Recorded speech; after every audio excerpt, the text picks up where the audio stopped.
Hello and welcome to the post-match reaction for Aston Villa's 1-0 win against Brighton, a game that we're always going to win, right? Absolutely never in doubt, and a humongous 3 points. Mat Kendrick, how are you, mate?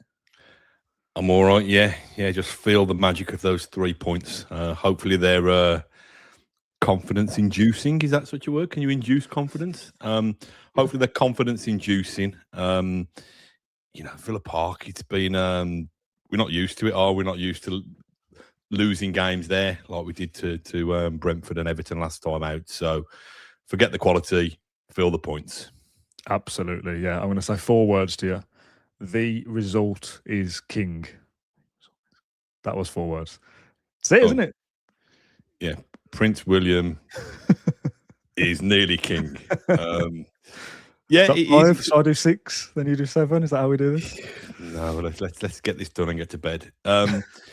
No, it was. I think it's a big win. Yeah, massive. I think it's a really, really, a really important win because we're all feeling a little bit fragile, and I think it makes the Bournemouth point look like a decent point now. Yeah. Point away at Bournemouth and win at home. Yeah, absolutely. If we'd have drawn tonight, which is how I thought it was going, and I think most people probably thought it was going, 2 points from those 2 games is poor, right? You'd rather lose 1, win 1, obvious as that is.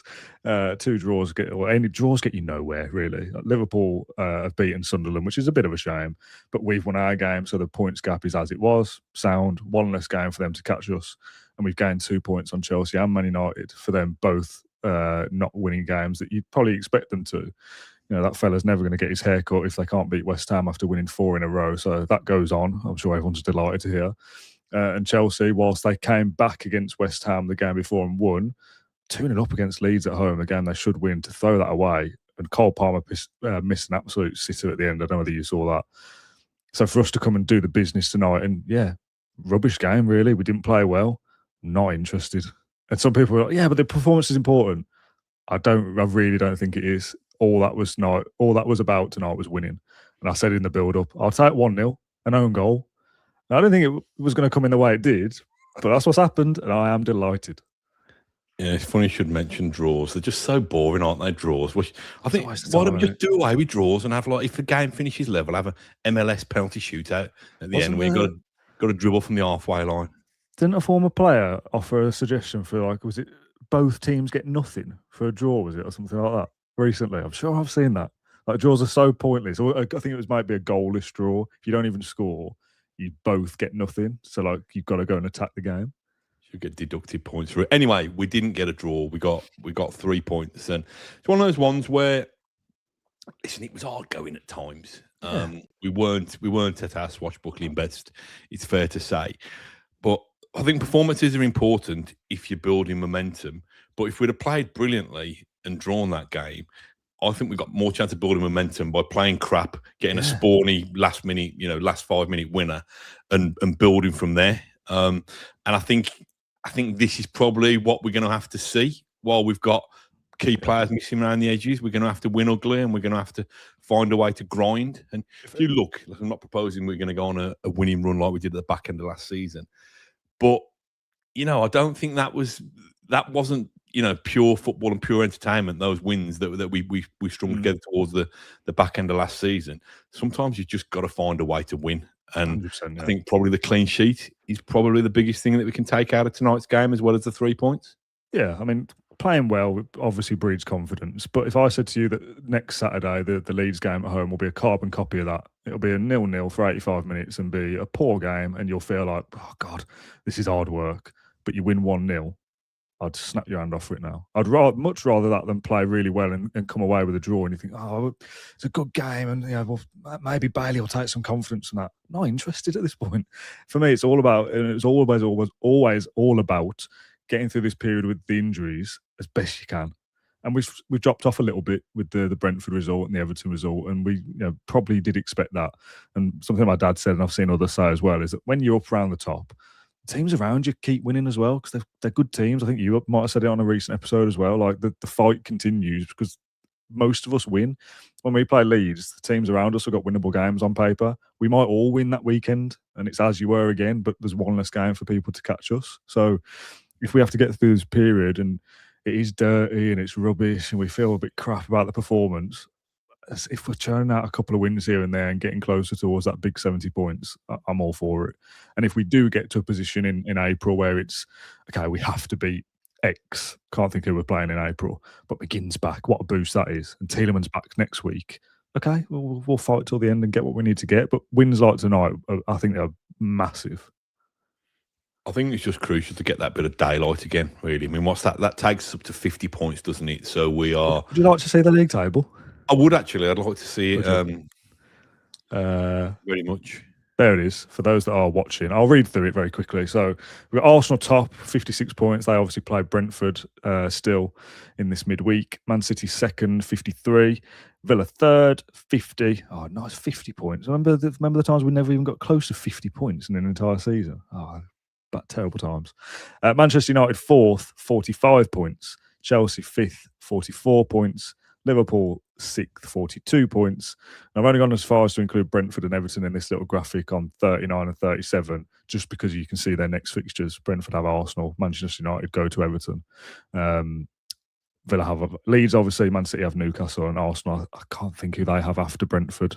But I'm sure it's a team that I thought they'll probably win. And I'm not. Wolves? I don't know. I can't remember. I don't know, but I'm not concerned about Arsenal anyway. I mean, it is only 6 points at the moment, and if Brentford win, who knows? But yeah, I'm not looking that way, to be honest. That points gap, though, to fourth, this is where we were a few weeks ago when I was confident about, I think we'll finish in the Champions League places, and obviously I'll stand by that. We had about a 5-point gap to fourth and a 7 or 8 point gap to Liverpool, and we are 3 or 4 games down the line, and that's exactly where we still are. And we've struggled during that time. We've suffered tonight, and we've not played well and whatever. The points gap is there, so... yeah, fantastic for me. Really, really good. Yeah, it was a strange all night, wasn't it? I thought Brighton came and did a job on us. I never really, probably I don't watch enough of them, but never really associated them. Have been just the spoiling tactics, really. Because I thought when the referee Peter Banks has booked, I can't remember who it was, booked somebody for a foul on Rodgers. Must have been, yeah. Within the first 90 seconds, I thought, well, actually, he's set the tone here. He's not going to accept any nonsense. He's not letting the game flow. Yeah, then the next 15 minutes was them just kind of kicking us. And I think we invited some of it with a couple of kind of hospital passes, but I thought we were kicked all over the shop for the first 15, 20 minutes. And I thought he could have been a little bit stricter and reined some of that in. And I think that made it disjointed. We didn't play particularly well anyway, and I don't think they showed a great deal of ambition. Brighton, I think they come for the 0-0 and were within 5 minutes of getting it. Yeah. But yeah, I just thought it was really, really scrappy, and we just didn't have anybody really. I mean, I'm happy to go through I know we've not got the jingle. I'm happy to go through who I thought were our best players. Yeah. There ain't going to be too many of them in creative positions. I can tell you. That. Go on, fire me on what you've got. Then I'm going to check John's player ratings quickly. I don't know what order these are in, Dan, but I'd probably. I don't think it matters too much anymore, to be honest. No, I'd probably go with Mings, Konza, and Martinez. To be honest, I'd probably go with those three. I thought Bogart did all right. We know his limitations at fullback. He's not going to go bombing down the line like Matty Cash, but yeah, probably those three. Martinez, I've just watched back a couple of those saves. I didn't realise he got a hand on that one. On the one at the bar, did he? Yeah, he did give a little fist bump. So I assume, well, my dad said he did. I didn't see it, but yeah, and we assume he's obviously that one that he's nearly parried into the path of the striker. We got away with that one, but I thought he did well. I thought he deserved the clean sheet. I thought Mings. Actually, I don't know whether I saw enough of it second half. I actually thought Mings was playing with more purpose in terms of moving the ball quicker and playing it into space for Maatsen and really sharp and crisp, purposeful passing. And I liked it, to be honest. And I know that's going to go down as an OG, but our OG, Tyrone Mings, deserve that moment. I think. He's definitely management material, isn't he? If he's whispering in Leon Bailey's whispering in Leon Bailey's ears, kick it towards me and put it on my head and we'll score.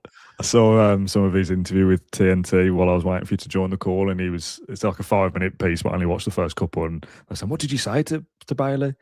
And he was saying that all of our corners so far have gone to the back stick. Put this one near front post, and I'll get my head on it. Effectively, went back and told a couple of the lads, but not everybody, because I didn't want them to get into my space. I knew he put it front post, and I got there, and he was like, "Is there any angle that shows that it wasn't going on target? Like, is that not my goal?" I think I got a bit of hair to it. But yeah, like just a nice moment, right? I thought he played well as well. He'd probably be up there as one of my picks. I thought going into the game Torres might play, and watching Mings play was good, but was in periods of the game where it felt like Torres had done really well there, like the space opening up, space to burst into, passes down into the flanks. Like, that's peak prime Pau Torres would be perfect here. And that was a little tongue twister for me. But Tyrone Mings played well. I thought most of the back four were all right, but I never really felt massively threatened by Brighton. They've had a couple of chances, the ones you've mentioned, but they have a poor side, really. And I did think it was going to fall out into a crap 0-0 between, on the night, two pretty rubbish sides. Not bothered, as I say, one bit though, because we found a way to get through, and if that's a set piece, fine. Arsenal are probably going to win the league this year by set pieces as part of their DNA. So yeah, there's no right or wrong way to win a game, and we've come out of it on the right side of it. So yeah, fantastic win. There is a few comments we'll get to in a sec, but I don't want to focus too much on Douglas Luiz didn't have his greatest game, and Ollie Watkins again is a bit of an issue, and Tammy Abraham's not had a massive amount to do in his 20-minute cameo either. I don't want to focus on that side of it. Do you want to just rattle through some of the negatives like in 60 seconds and we can move on with our lives? Yeah, I think the Douglas Luiz one's a really interesting one, because we didn't know it at the time when Tielemans had been brought in as his replacement, but we've subsequently found it that he's an upgrade, isn't he? He's an upgrade. He does things quicker.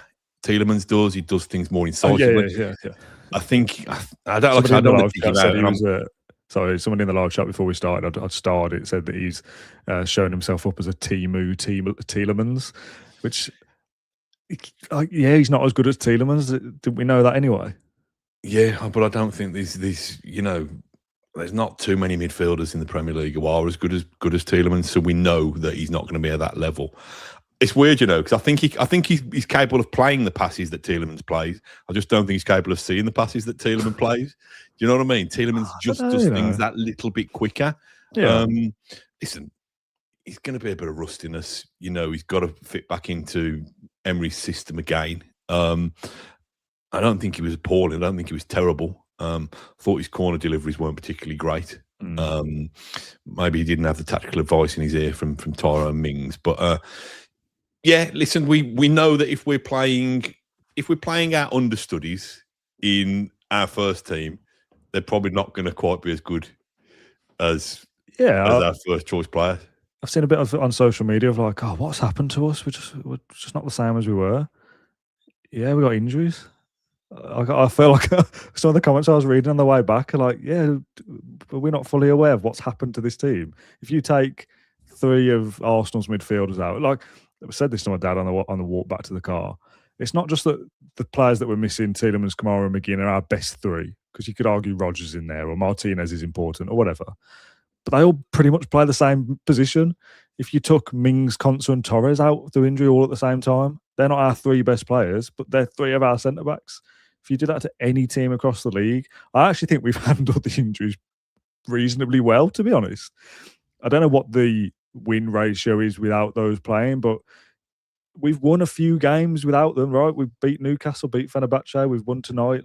Brentford and Everton weren't very good, but we could have completely fallen off a cliff and capitulated massively, like Forest did last year. And look, that could still happen. For the doubters out there, that could still happen. But I actually think we've handled the injuries reasonably well, and I don't think it will be, I hope, that long until we see them back. There's how many games till the international break? 4, I think. Leeds, Wolves, Man United, Chelsea, West Ham, off the top of my head. 5 games. I'd like to think McGinn and Tielemans aren't too far away after that. And if we're still... Okay, here's a question for you in the race for Champions League. When you get to that international break, what points gap to Liverpool or whoever is in 6th would you be happy with as I think we're going to be okay here. Still got to play them all, haven't we? Now, or 8. We still got to play them all. So we're talking United, Chelsea, and Liverpool are probably the 3, aren't they? Yeah, the three challengers. I don't know, Dan. Listen, we had this conversation pre-match about me and people of my ilk being natural-born pessimists and fearing the worst, and you young whippersnappers saying inject some positivity into your veins, you grumpy old gits. I still can't get over. Go on. I still can't get over, and I know we've qualified for Champions League since then. I still can't get over when we had an 8-point lead over Arsenal under Martin O'Neill, and we conspired to blow that.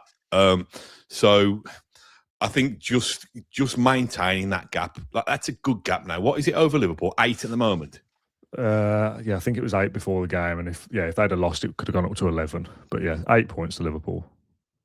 Yeah, our goal difference is 4 better than theirs, which obviously if we lose a few games for them to catch up, obviously the goal difference will change anyway. So if we'd still got that 8-point buffer by the time we hit the next international break, I think my confidence-ometer would probably just be ticking into mildly optimistic.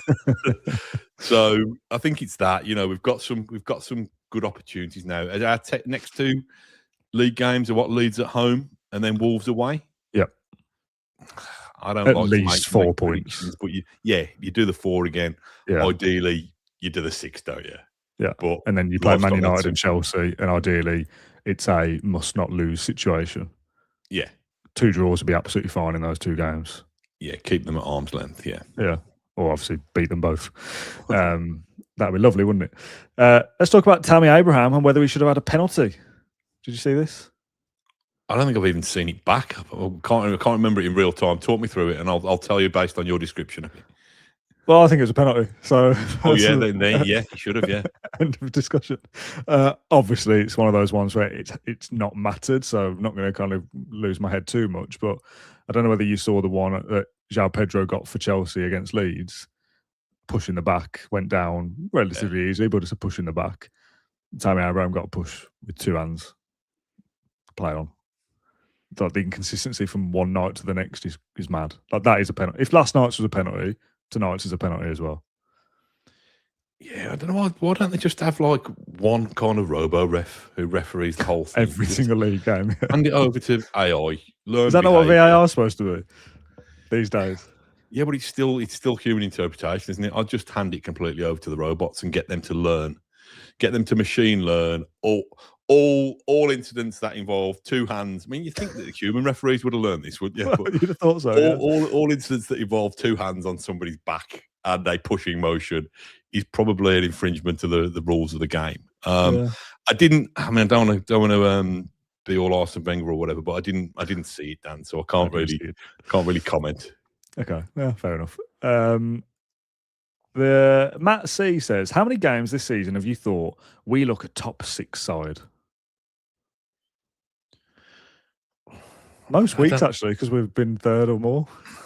Sorry, 6th or more, and more often in 3rd. So I know what the point is. Are we playing in a way that is like, oh yeah, they're like one of the top teams in the country? Sometimes, yeah.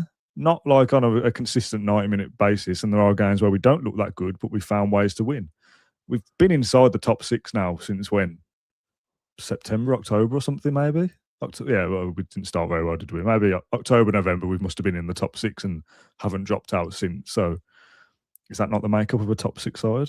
I think I get the point, but I don't think that you necessarily cement your place in the top 6 by being sparkling and sweeping teams aside every week. Of the current top 6, if you're judging them by the same barometer, have Liverpool been the top 6? I was about to say, I don't think many teams have been that good. Have Chelsea, have Man United, have Manchester City at times. So it's, I don't know, we are a top 6 side by virtue of the fact that we got 50 points and that we find ways to win more matches than we draw and win more matches than we lose. So I get it, but I think we've been super greedy if we think that we can pick up points, carry this amount of injuries and like win try and 4-0 play, every week. try and roll teams over every week. I'm not sure that the world works like that. And tonight's the case in point that it was a proper grind. And nobody could really have complained if that finished 0-0, to be honest. So we didn't look like a top 6 by virtue of the performance, but the fact that those 3 points gave us a 5-point buffer over the team next to us in 4th kind of suggests that that's what we are, and that's what we need to keep doing and keep proving. Yeah. Matt says, I don't think this team has been close to the team of 2 years ago, but take the point that it's been a middling season for others too. Yeah, this is what not digging you out, Matt. That was just a comment I saw that caught my attention. Yeah, I don't think anyone's been brilliant. That's why you can either call the league very competitive because people beat everybody, or the league is lacking some kind of quality somewhere because there aren't a kind of a standout selection of teams. Arsenal, I don't think, are like this amazing world-class... How do I phrase this in a way that doesn't make me sound stupid? They're not like one of the best. If they go on to win this league, they're not going to be one of the best Premier League winners ever, right? They're not going to get to 100 points like the City team did. They're not going to get high 90s like the Liverpool team that finished second. They're not that style to me, in my opinion. They will deservedly win the league, but they're not like one of the best, right? Then beneath that, you've got City and us, which I think sometimes week to week flip-flop between who's better, us or Man City. Sometimes I think it's us, sometimes I think it's clearly them, and they've got an abundance of riches and talent. It's ridiculous, isn't it, that we're having the debate over, we think that, over the course of the season, it's flip of a coin who's been better. And you think of the advantages that they've been given. Oh, yeah, I know. Disadvantages that we've got. That just shows, I mean, we know it anyway because we watch it every week. That just shows what a remarkable achievement it is to even be in that kind of company. Yeah. But, yeah, I think there's teams throughout the league that haven't really done anything consistently, which is why it's so close. But yeah, I'm still pretty confident of where we are. Riley says, I missed Alisson's minutes. What are we thinking? Heard he looked promising. What did you make of our new Brazilian winger? Our new Morgan Rogers stunt double. Does look like him, doesn't he? He does, yeah. And they've given him the 47 as opposed to 27. I'm actually, only for another couple of months, I am actually 47. I don't know whether we've had a player who's worn 47 before, have we? Anybody know? We must have, yeah. So I might be getting myself a 47 Alisson, a 47 Kendrick shirt in honour of his debut. I thought he did all right. I thought he was keen. He wanted to be involved. It would have been nice if, I think, was it Tammy who played him through with that quick free kick that was pulled back. It would be nice to see what he made of that. I just think it's exciting because it's a bit of an unknown quantity. So the fact that he was on the bench was a nice buzz. But when he actually got on for what time did he come on? Come on, he got about 20 minutes, 15 minutes maybe, yeah. Yeah. So I can't say enough. I can't say that we saw enough of him to make a massive judgment call on him. Yeah. But he is the next Neymar. I'm pretty sure we can all agree that somewhere. Well, I have heard that he's the greatest footballer that Brazil have ever produced. I think he's stolen the title from Wesley. But we'll give him time to bed in. Yeah, looked okay. Like it's nice to see him first of all. Obviously, there's been a decent amount of talk about him from Emery and stuff. Like Madjo, for example, signed at the same time for relatively decent money. Not really heard anything about him. Didn't go out on loan. Not featured with the under-21s. I don't think he might not even be fit. But Alisson, we've always heard a little bit about. He was potentially going to be in the squad for the FA Cup game at Tottenham. Travelled with the squad, but then wasn't in it. He's been around the edges a little bit, then gets injured, but he's back in training, and you hear a little bit. So to have him in the squad and available as an option, he's a wild card, isn't he? Because we don't know anything at the moment to suggest that he's the next Evan Gesson or worse. It's exciting, right? So he might come on and be brilliant. He might not, but fingers crossed he is, because that unknown quantity is, it's a wild card. It's something to throw on that's something a bit different. Yeah, on the scale of unknown quantities, you've got Evan Gesson over here. Can you see my hand over here?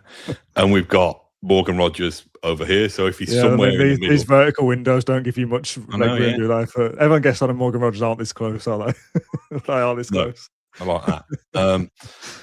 Yeah, I think it's having another attacking option. I mean, I thought Rogers was fairly. He was quiet. Fairly quiet today. Yeah. I mean, Sancho, bless him. I thought there was moments, but then, God, is there anything ever good to say about a footballer if you go, oh, bless him?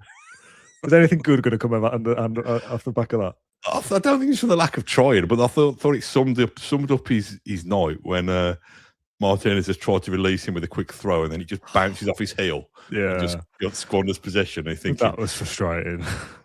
I think that was when Leon Bailey was summoned to come onto the pitch. But yeah, so listen, we still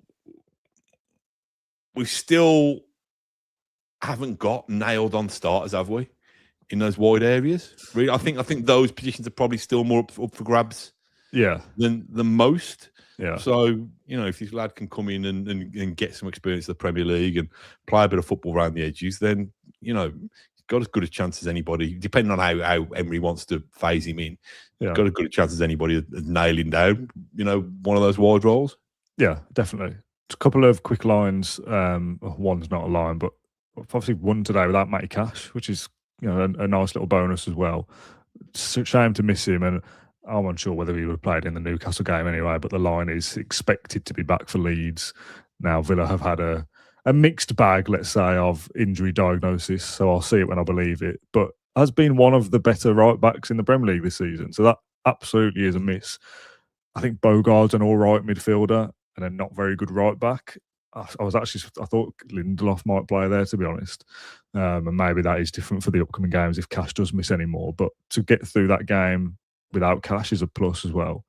One of the lines I like from Emery that John sent me, that Unai Emery emphatically told reporters he is not bothered about Man United, Chelsea or Liverpool's results. Full focus on Aston Villa, as it should be. He says, I don't want to speak about other teams. We focus on ourselves in our way, our points, and how we build the team. We are trying to focus on each match. Other teams will win and lose. If we lose, then we are out. And if we are win, then we keep a good way, which I really like. Let's just keep winning and keep a good way ticking along. That's what we want. And that is ultimately the point. Liverpool won. That's a bit of a shame, but so did we. So the points gap is the same. Yeah, I just think it's, a version of typical managers' cliches. Even if it's not in his native tongue, that's what you want your manager to do. We're the fans, we're the ones who can get high and low depending on the results. But you want your manager to just, it's the equivalent of one game at a time, isn't it? We concentrate on our job and we'll get where we need to be. So I love him. I do, Emery. He's just such a what's the word? Just a warm, lovely, gentle, ambassadorial father figure to us all. I say father figure, he's probably only about 6 years older than me, but still. Have I misjudged Bogart, by the way? First comment come through, Bogart played well, and Bogart man of the match, says Scott. I thought he did all right. I think, like I said, to you earlier, within his limitations, I don't think you play him there by I think choice. A better side punishes Bogart, right? Say again, sorry. I think a better side would have punished Bogart down that side. I thought he was fine. Potentially. I mean, he's up against a tricky customer in Matoma, isn't he? And I thought he did okay against him. There's one, was it Matoma who we kind of had a kind of sprint race against, and he did a crunching sliding tackle. I thought he was all right, Dan. He's not Matty Cash, and this is funny, isn't it? Because we've probably been talking about upgrading Matty Cash for 3 or 4 years before his real renaissance this year. Yeah. But I thought he did okay. I thought, his use of the ball was okay when he needed to, when he didn't have a passing option. He was confident enough to step inside and try and create the space himself. I thought he was decent, and I wouldn't necessarily want him there for a long period of time. But if you think previously, I know we've got Lindelof now who can plug in different positions, but previously, when we haven't had Emery's confidence in Bogart to play in that role, Ezri Konsa's moved, and then that starts disrupting another part of your team. So I think having him there is good. And again, listen, Brighton didn't lay much of a glove on us today, but Bogart's played in a back 4 or back 5 with a goalkeeper that's kept us a clean sheet. Yeah. I'm probably being too harsh. I plenty of comments suggesting that he was decent enough. So yeah, fair enough. Game of opinions, right? Something that really irritated me, and this is not new at all, but we've spoken recently about bugbears in football. The Jobsworth the Jobsworth level of fourth officiating, of keeping a manager inside the touchline box is pathetic. what a waste of everybody's time. Did you see how on it the guy was today on Emery and McPhee? No, I didn't. I must have been watching what was on the pitch, mate. I was looking at the more important stuff. I thought I could talk about this later. Just like the classic thing of every manager wants to stand just outside the square for whatever reason. Why they even bought this in anyway, I've got no idea. And the guy walks over and it's like, come on, Emery, just come back in. And he's, oh yeah, okay, I get it. But the more it goes on, every set piece, McPhee gets up and you're not allowed 2 in the box at the same time. So Emery's trying to give instructions, and every time they're going over to come back, and Emery's like proper giving it back at one point, as in like, I'm here, like, piss off, basically. It's probably what he's thinking. But there was a time when, I think it was when Barkley was coming over and Emery went out the box to come and give Barkley a talking to. And again, he comes out and he's like, yeah, come and do it in the box though. And it's like, what is the point? Do we need that role? Do we need somebody to tell him to get back in the little square? Do you know what I think they should do? Do you know, I've probably used this analogy in different contexts before, but in supermarkets where the trolleys don't go beyond that strip outside the supermarket, you need that so that they have to wear shoes or something that they can't physically go. I didn't see that. You've ever used that analogy in a different way? I'm not sure. I'm sure I probably have. I get but my bugbear is managers going out of that technical area in the first place. Why? Why do they need to steal? Why do they need to steal a yard? It's like why have it there in the first place? Then they can't go on the pitch, so there's only so much they can go out of it anyway. Yeah, it's like everybody pushing the boundaries. It's like when corners are taken from outside the quadrant now. It's just there's no need. I know it's all about marginal gains, but 4 centimeters closer to shouting at a player who's going to ignore you. Yeah, I can hear Aston McPhee shouting. Pointless, really, mate. If you're listening, not all of it, but he's just like, "Come on, Emma, come on, Mings." It's like, yeah, I'm sure they are thinking I should probably go win this ball. I don't need to be told. I'll tell you what I did enjoy. I wanted to talk a little bit about the atmosphere, but before I do, we've obviously spoken a lot in the pre-match about the atmosphere with 3 games at home in 10 days and stuff. But what I enjoyed, and it was like the North Stand at one stage, and then the whole tent introducing their own multi-ball system. So just when Brentford, when Brighton were about to take a corner or whatever, or about to take a goal kick when they were chasing the game in the last couple of minutes, just a random spare ball just appears on the pitch, it's kind of prime peak pettiness, but it just amused me. Really. It's what it's all about. Did you see what's the word I saw Liverpool use it as the other day?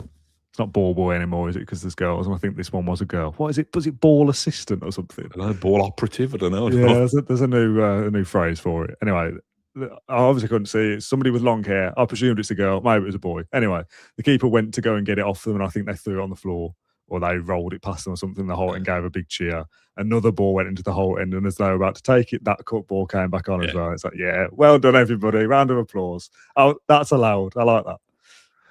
Yeah, I don't mind that kind of level of streetwise shithousery. It's I did enjoy that.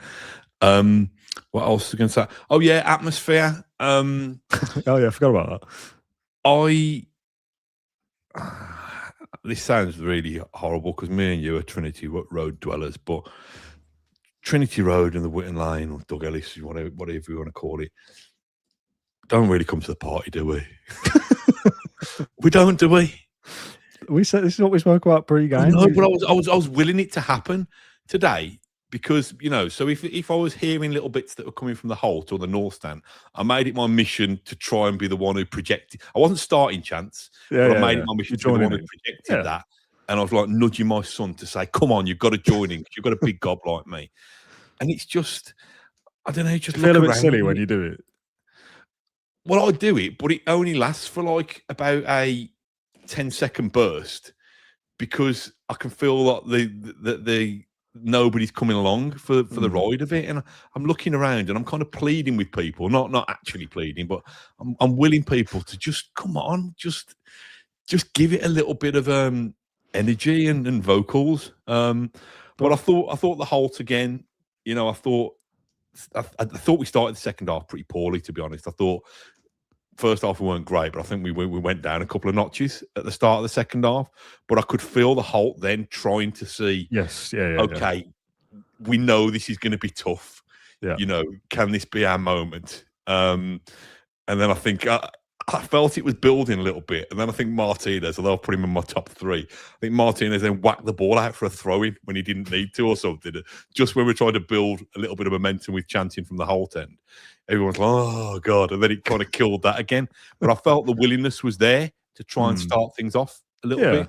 I mean, it's all a bit repetitive, isn't it? It's all Holt enders in the sky and but a lay. But listen, you stick to what you know, don't you?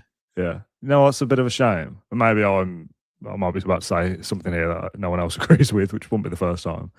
The scarf thing, did that even happen? I didn't see it. I mean, I didn't take mine, so No, I actually looked for mine and couldn't find it, so maybe everyone else was like me, they thought about it but didn't. Like, again, I'm not moaning about it because I didn't even take part in it. But I thought about it about 10 minutes into the game. I was like, oh yeah, the scarf thing, wasn't that supposed to be a thing? Like, I didn't see enough to even make me think, oh, some people have tried it. So like, even when there's initiatives tried, and I'm not suggesting this is our thing, 1897 group spoke about it on social media, get loads of retweets. I was, this is a great idea. We speak about it on our podcast to, I don't know, 4,000 fans or whatever it might be, and X% of them won't even be going to the game. Like, I'm not suggesting it's our job or anyone's job to do that, but you try and do a bit of something, and when we've seen it in the past, I have seen a few, and people hold them aloft and say, oh yeah, like, we're trying it a bit. But I forgot it was even supposed to be a thing tonight because it was so not taken up. Whatever the word is to describe that better than I mean, I actually think that's a harder thing to coordinate when you've got to bring your own props.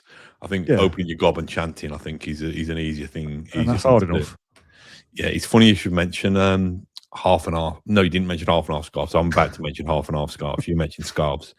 I was leaving the ground and walking down Trinity Road, and there was a merchandise seller, shall we say, flogging his wares, selling half and half Aston Villa and Brighton scarves. Yeah. I'm thinking, by the roadblock. Yeah, I'm thinking, is there a market for that? Yeah. I think you'd have had more chance selling DVDs of the highlights in the first 85 minutes. You know what? You would that. A split second, I thought, for a very, very split second, if this scarf thing is going to be a thing tonight and I've not bought one, am I going to have to buy half and half scarf to take part? But I thought, even if everyone else is doing the scarf thing, even that is not going to make me want to buy a half and half scarf Villa Brighton. How do they make them so quick as well? Like they're specifically for, like, it'll have the date on and everything. Like, what is the market to mass produce these? And to be honest, who's buying them? What they do with them though? What was it when Partridge had his book pulped? What was it? You know, when he goes, there must be pulp. Can you pulp a scarf? There must be setting fire to these scarves, or turn them into. Oh, afterwards, yeah. Then, can you reuse the wool or whatever and do? I don't know. Do you pull out the blue and save it for when we play Chelsea? Oh, I don't know. Anyway, good luck to that person. Anyway, if they're making a living out of that, they might be making a killing. They might be loaded. Yeah. Fair, good luck to them. So. I've got a couple of shout outs. Have you got anything else you want to discuss? We've done almost 40 minutes and it's 20 to midnight. So only a couple of quick things. Like I said, I included Martinez in my top 3. I thought, did you just that ball that you meant? It's that ball that he pinged out to Sancho for that chance. Just the sweetest of. It's almost like a little drop goal, wasn't it? A little drop kick. Yeah. And I've always liked that. Yeah, but he hit it quite sweetly. And also, I don't know whether Brighton. I almost felt he was being man-marked by Danny Welbeck in the first half, Martinez, because he was quite. There was a couple of close escapes, wasn't there? Yeah, it's annoying anyway. With it. In a nice way. Like he's underrated, I think, and I didn't expect Brighton to kind of press in the way that they did. I've not watched loads of Brighton, admittedly. Maybe they do that every week, but they're not a particularly great side this season. But high energy combined with the kind of rough and tumble of it and the time wasting stuff, set up for a difficult night. And Welbeck running around like a 25-year-old instead of a whatever he is, mid-30s or something, was like, come on, mate. What are you doing this for? Leave us alone. Yeah, what else I could say? Oh, the only final thing I was going to say was Milner. He Yeah, I forgot. started warming up early. I think he was trying to get the acclaim of the Trinity Road. I think he started warming up for about minute 5. To get the atmosphere going. That was it. Yeah, I mean, he got his half and half scarf as well. Quite poetic, isn't it? Nice that he got that record against us. Yeah, it was good. If you're going to make that milestone, obviously it's good, isn't it, that the two players who are leading the way now, Gaz Baz and James Milner, both have played a considerable amount of their career and that Premier League appearances for us, and both were very good players. I mean, I don't know, Milner was neat and tidy, wasn't he? I'm not sure he influenced the match very much. I think he was probably the only Brighton player who didn't try and kick any of ours. But it's a fantastic achievement, and he was brilliant for us. Yeah, obviously he was good initially. O'Leary, I think, had him initially, didn't he? And he signed as a wide player, but when O'Neill converted him to centre mid, I think he was. I'm sure we'd probably argue whether he'd be able to get in. He wouldn't now because he's nearly 40 or whatever. But whether prime Milner would get into Villa's midfield now is a debate that we can have at a different time rather than 17 minutes to midnight on a Wednesday night. But no, it was great. I'm glad he got a kind of a nice reception and a nice ripple of applause. And when we did that to a former player last time, we ended up signing him a month later with Douglas Luiz. So maybe Millie's back. I mean, he will obviously beat Barry's record. He's got one more to go, and he will get, even if it was a sympathy appearance, he will obviously beat it. I did see somebody kind of, I don't think they were trying to diminish it, but they were comparing the minutes played between Barry and Milner. And Barry's is far superior. Did play a lot more minutes despite them being level on appearances. So I think they were like, it's an extra 4 seasons worth of football or something. And it's like, all right, whatever.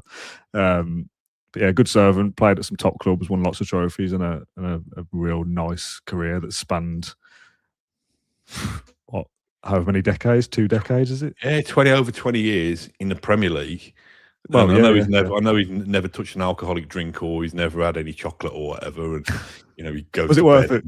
Goes to bed at 6:30 every night and irons his clothes and folds them by the side of his bed. But to have sustained that level of performance at the Premier League for so long, it's a wonderful achievement. I think I saw another stat, and we'll move on in a second, that something like 50% of all of the players that have ever played in the Premier League have played with or against James Milner, because he's been in it for so long. Sort of 30 years of the league, and how many players have crossed through it. For him to have played in or against them all is crazy. Imagine if all those players have got a framed James Milner shirt. How many shirts must he have from swapping them? 40% says Kelvin. Yeah, I know I'd seen that somewhere. Incredible. Right, I want to end with a couple of shout-outs of people that came up to me at Villa Park tonight. One in the comments from Ian, I didn't know his name, says, Dan, nice to meet you. Massive 3 points. Hope you made it to the toilet in time, which sounds a lot worse than he's intended. Ian was up from London, and he stopped me as I was about to go into the loo. And I was like, I was just going to go to the toilet, but nice to meet you. Enjoy the pod, blah, blah, blah. I was having a wee, by the way. That sounds like I was desperate to get in there. It wasn't that at all, but I wanted to get in and down to kick off. And then in my seat, a fella called Mark came over, who did say where he lived, but I didn't catch it. And I certainly didn't write it down on my phone. But I've got Derbyshire. He says he listens because he does a lot of driving up and down the M42, and our podcast keeps him company. And he said if I gave him a shout out on this one, it'd make him smile in the car. So that's nice, isn't it? Bless him. Yeah. Shout out Mark. Yeah. Have you got any shout outs, or can I wrap it?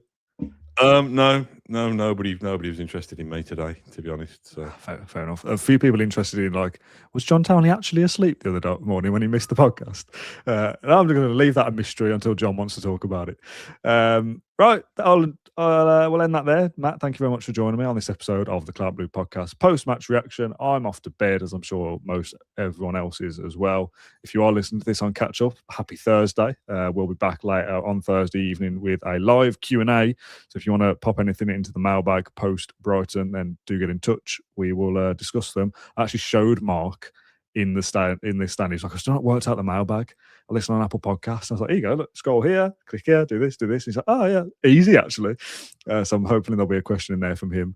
So if you want to get involved with that, please do. And then we'll have a Newcastle build-up show on Friday for the game on Saturday as well. So thanks everyone who tuned in live or catch up. Matt, thank you for joining us, and we'll see you tomorrow night for the live Q&A. Night night.